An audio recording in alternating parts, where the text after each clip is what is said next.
Hi, my name is Emma Rowe, and I am a master's student in the Psychiatric Mental Health Nurse Practitioner program at Regis College. I am recording a oral testimony in favor of HR 766, Restoring Hope for Mental Health and Wellbeing Act of 2022. I am a psychiatric registered nurse. I have worked in inpatient psychiatric mental health facilities as well as correctional facilities for over 2 years now. I went to the University of Maine in Orono and graduated with a Bachelor of Science in Nursing and a minor in psychology. I'm advocating for the passage of HR 766, Restoring Hope for Mental Health and Wellbeing Act of 2022.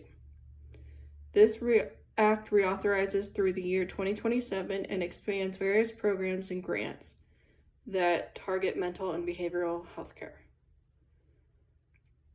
The following are reauthorized by this bill: the Comprehensive Community Mental Health Services for Children with Serious Emotional Disturbances Program, the Community Mental Health Services Block Grant, the Substance Abuse Prevention and Treatment Block Grant, the Pediatric Mental Health Care Access Grant, and grants for screening and treating maternal depression and related behavioral disorders. Also grants related to suicide prevention and to support the behavioral health workforce. The bill also expands substance use disorder programs, including for opioid use.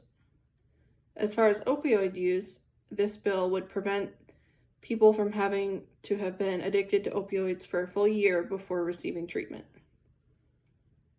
There have been 68,630 deaths from opioid overdose in the year 2020 alone.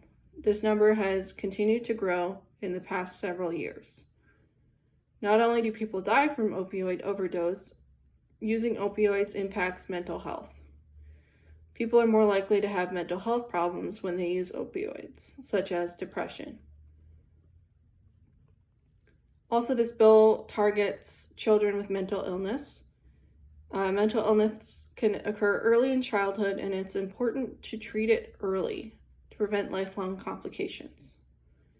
The bill also works for maternal depression, which can put both the mother and her children at risk.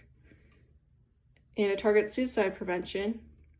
In 2020, there was 1 death every 11 minutes from suicide. So this bill works to combat the rising death toll caused by suicide.